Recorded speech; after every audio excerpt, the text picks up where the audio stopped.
So one of the reasons that we started this podcast is because I believe that talking about finances is like the next frontier after talking about mental health. Yeah. Like it's the, especially anxiety around finances. And so, we're releasing some stigma, breaking some boundaries. But I guess Mike still has some work to do. Oh, so much work to do. So I get to ask the question, which is okay, welcome to the show. Now that I've made you nervous. I'm sweating. Yeah. Okay. When's the last time you worried about covering your monthly expenses? Ooh, I think that would have been like 2017. That's a good run. It's a good run of not worrying. It's just me. And I don't know. I am excited to talk about this because I talk about it in therapy every week. I feel like the part of the reason that is because I still live like I did when I was 20 years old, which is why I'm drinking 7-Eleven coffee right now. Shout out to 7-Eleven coffee. It's clutch. It's really good. You just have to survive the parking lot. Exactly. And I'm like always scolding my 7-Eleven guy for the loud music he's playing to dissuade the unhoused from being around. But I don't know. I feel like I've actively adjusted my lifestyle for like almost inadvertently for years so that I would not be in that position. Like I won't let myself have more than I've had in a lot of ways. Well, I was going to ask, so you haven't felt a worry since 2017. What came along then that sort of changed the circumstances? Podcasting, weirdly, has been the consistent job I've had since 2017, where I started in 2016 with my friend Caitlin on a show called The Bechtel Cast, and we were paying out of pocket just for like hosting and, doing it completely independently. And then in 2017, we had, like enough listeners that we thought we started a Patreon to basically offset the costs so that at least we wouldn't lose money making it. And so for a couple of years, I think till basically 2020, having the Patreon as a supplement to day job income and whatever. It was like that period of time where every media job I had would randomly disappear one day in a way that would have been completely fucked me if we hadn't had this, at the time, like small but meaningful kind of cushion that also kind of like kept me in podcasting longer than I thought it would be. It's like it just didn't feel like a job until all of a sudden it was like, oh, this is my job. This is the only place I get paid. I'm familiar with that. I have like this podcast and then another podcast I do now. And then I had a really popular podcast with Crooked Media. And I started that podcast when I was still working at MTV. And I mean, actually, that's a bit of reflection for me because it gets to something that I've been thinking about a lot, which is that successful people get more success and money follows money. And so I was just thinking like, oh yeah, I was on MTV and I started a podcast. So of course it got really popular because I was on TV. But even then it was hard to think about it as like my main job.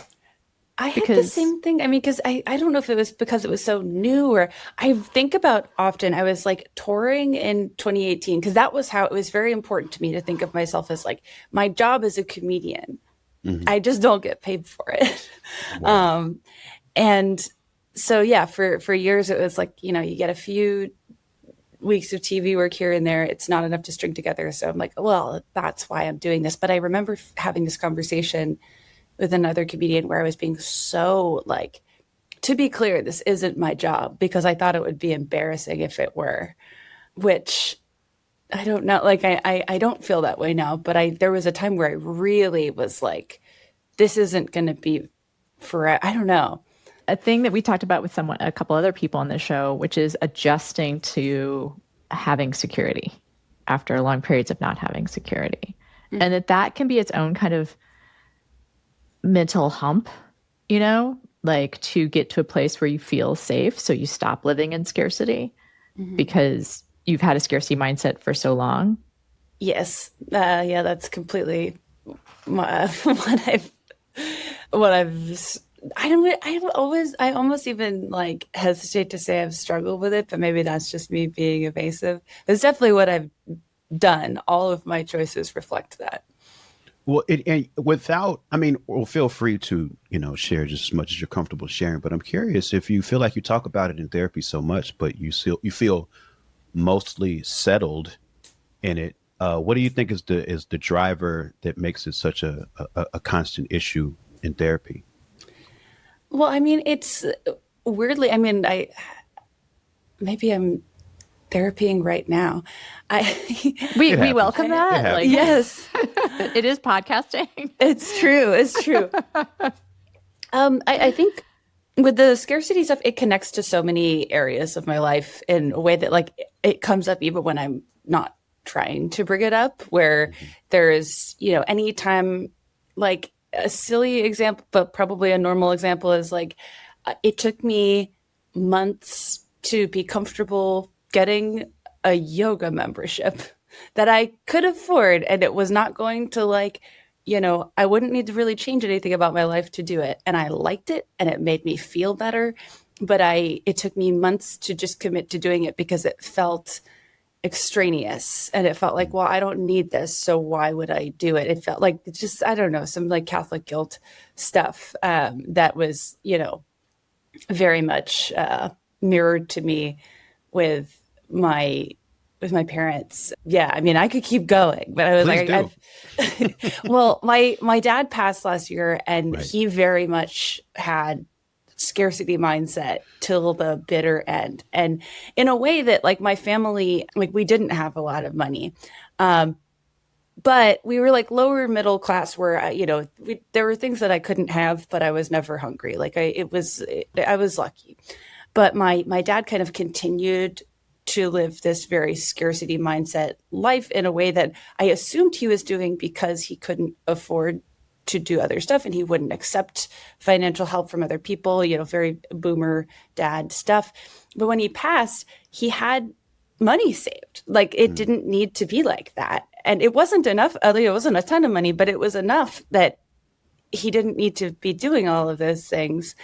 And I was like, so it, made me kind of sad of like, why was he doing that? And then you're like, well, I'm also doing, not to the same extreme, but like, I definitely modeled a lot of my behavior as an adult after him and almost saw it as this like virtuous thing to only have what you absolutely need and not have it, but to the point with him where it affected his health, and I don't know where that comes from. I think Ireland for me is where it comes from. You're living out the generational trauma of a famine. I mean, I'm not really kidding. I mean, like, I think that I think it's kind of true. It is something. I mean, for one thing, there's like literally research done about the genetic impact of trauma. Mm-hmm. And the other part of it is that it just does linger just psychologically too, right?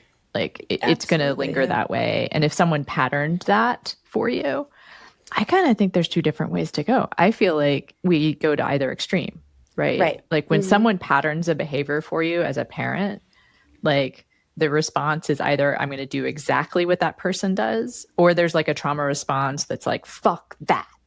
Right. Right. Like it's hard to find like the healthy. If someone models unhealthy behavior for you, it's really hard to find a healthy response to it.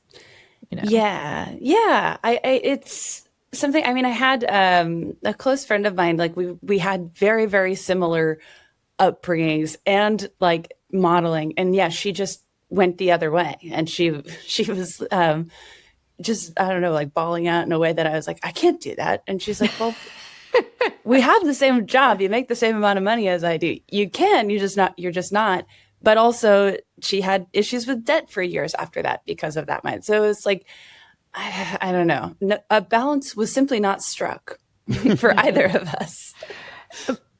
My question around that too, something I think, we talked to Maggie Mae Fish about this, and a very similar adjustment for her from going from scarcity to like having enough and having stability, and kind of getting used to not having guilt about having that stability as well. Because I think living in a creative economy, like, it can be hard when you see people who are just as talented as you struggling, and to think like, well, for me, okay, I will bring it back to me, which is when I've had periods of success in my life, which is, I mean, one thing actually, again, on this show, we try to distinguish between success and stability, because those are two different things in a creative economy. Sure. Right. But when I've had periods of abundance, of financial abundance and stability, I felt almost kind of bad about it. Like, why do I deserve this? I have so many friends who are incredibly talented and have not been visited by like the capitalism fairy. Right. Right. I and especially in those periods of abundance, it's like, I feel, I don't think it's even totally wrong. This is where I get stuck in therapy all the time, is like, you want to make sure that you are putting enough around for others, and that you're not like, because that is my ultimate fear, is that you would just be hoarding something for no reason. You're not helping anybody. You're just doing this thing because of the potato famine, right? So it's like, I've learned that I actively need someone to talk through that stuff with, and figure out like, okay, what good can I do with the stuff that I don't feel I should have? And then with what's left over, I mean, that is, I don't know.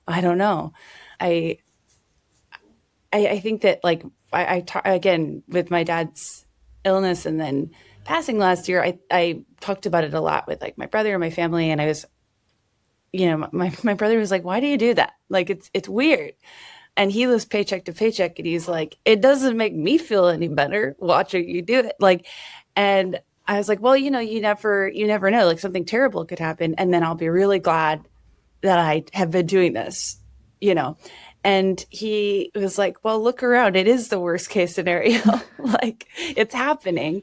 And I did contribute financially to it, but it wasn't like, it didn't justify the behavior the way that I was telling myself that it was.